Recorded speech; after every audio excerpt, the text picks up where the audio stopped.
When we think about powerful women in Greek mythology, we usually think about the warriors: Athena, Artemis, Hera. Women who fought, ruled, and conquered. But there was another goddess, a goddess so important that every sacrifice made in Greece began and ended with her name. And yet most people have never heard of her story, because unlike others, she didn't fight for power. She walked away from it.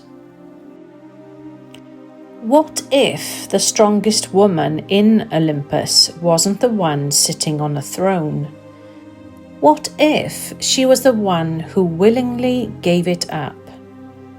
This is the story of Hestia, the goddess of the hearth, the goddess of home, and the woman who chose peace over power.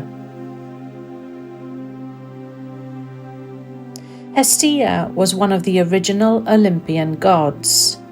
She was the daughter of Cronus and Rhea, sister to Zeus, sister to Poseidon, sister to Hades. Before Athena, she was before Apollo, and before Artemis. Before most of the gods we know today. She was there from a very beginning.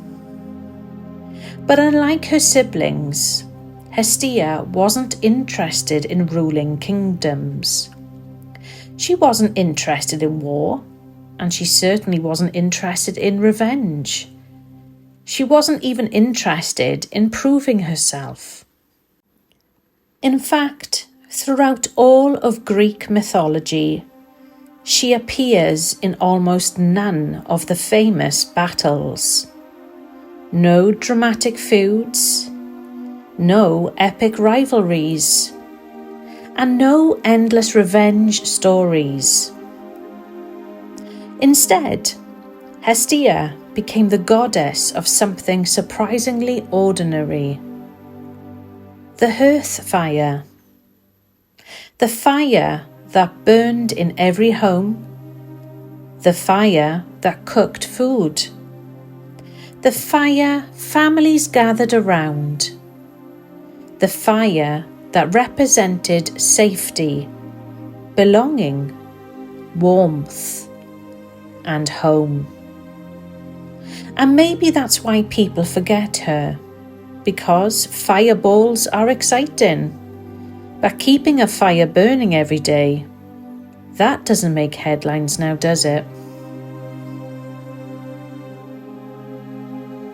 One of the most interesting parts of Hestia's story is what she refused. Both Poseidon and Apollo wanted to marry her. Think about that. The god of the sea and the god of the sun, two of the most powerful beings in existence. And Hestia said no to both of them. Not because she hated them, not because she was afraid, and not because she wasn't worthy, but because she chose a different life. She swore on oath that she would remain independent. She would belong only to herself. And Zeus respected her decision. Now imagine how radical that would have been. Most female figures in mythology are defined by who they marry, who they love, and who they lose, and who they serve. But Hestia, she chose herself. Thousands of years ago, a woman saying, "No, thank you. I don't need a husband. I don't need a title. And I don't need to be chosen. I've already chosen."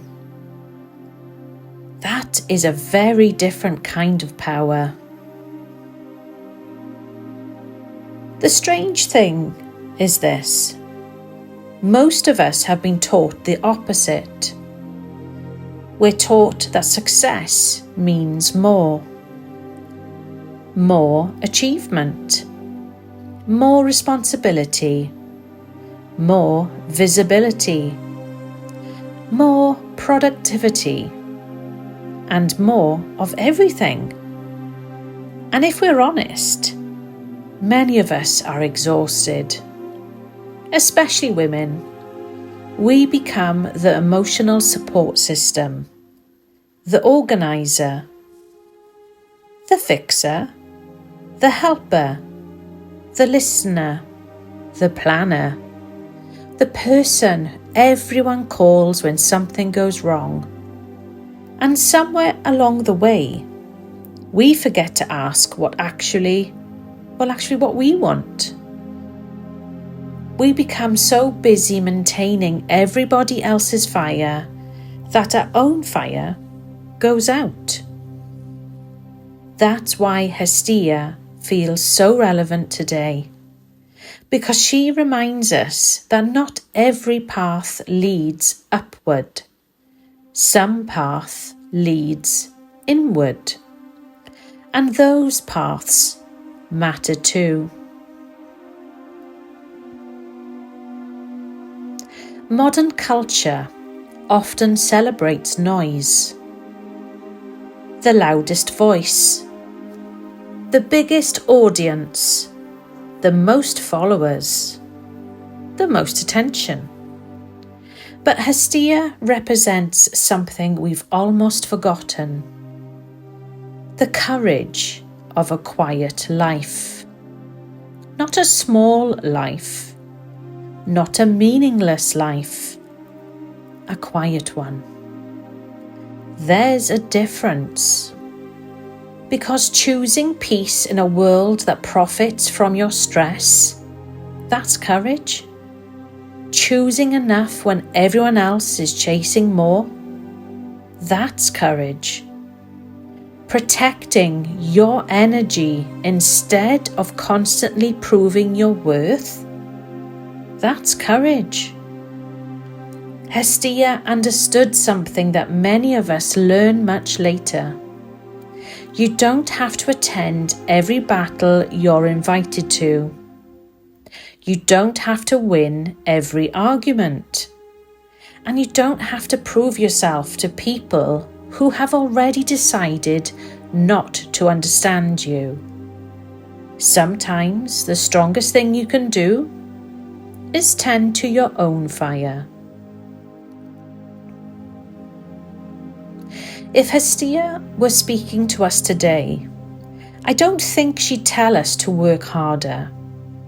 I don't think she'd tell us to hustle more. And I don't think she'd tell us to build a bigger life. I think she'd ask a different question.